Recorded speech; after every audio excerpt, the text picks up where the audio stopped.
Welcome to my hell day. It's kind of the midpoint between my injections. So I have my Humira injections on Sundays on the alternates, and the week in between. So the first week I generally feel really good. The second week it sort of comes down and I start really hurting. I have a condition called Ankylosing Spondylitis.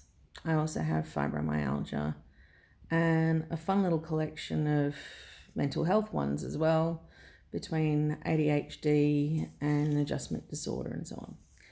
So it tends to make managing the pain of AS very difficult because I can't just load myself up on tramadol or on Panadine Fort or whatever to try and get through.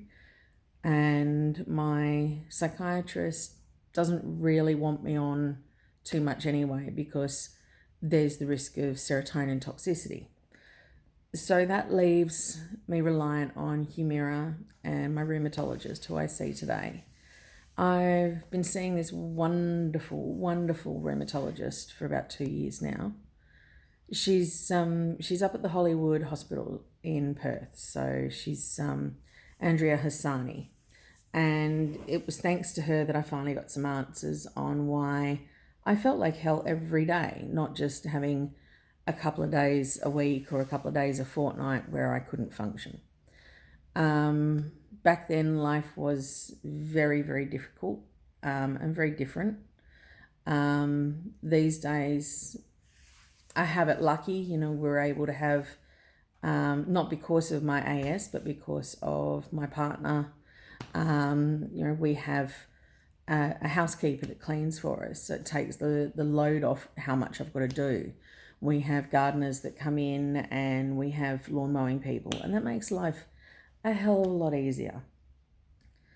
But like yesterday was an average day. It was my day off work anyway. Today I have an annual leave day. Yesterday we potted around, rearranged a few things. We had the pest control in, so I afterwards vacuumed all the outdoor furniture so as it was, not going to be covered in dead things. And then that was enough. That was all I could do. I went to bed at 7:30, eventually fell asleep around 9 after I got up and took some more oxycodone.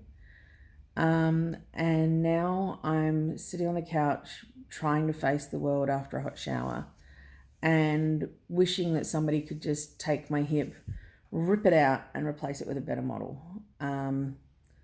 I've been warned a hip replacement may be possible or maybe likely before I'm 50. But I have to admit, it was never really something I thought would happen when I was in my 20s. But this disease destroys me. It leaves me feeling broken and vulnerable. My hip, some days I can't even walk the length of the shopping centre. Other days, I can walk for hours, but the next day I pay for it. My hip, when I got put onto Humira, my right side was my worst. My left side is now starting to catch up with it. And my lower back is just, screwed. So, I hope that things improve. I really hope that today I can get some better answers.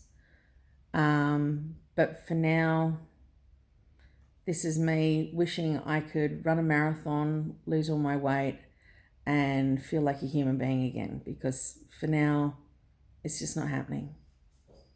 And I really can't wait for the hope of that to change. So yeah, if you want to know more, go look up Ankylosing Spondylitis, it's a big word, and fibromyalgia, and you'll see what my day-to-day is pretty much like. Ciao.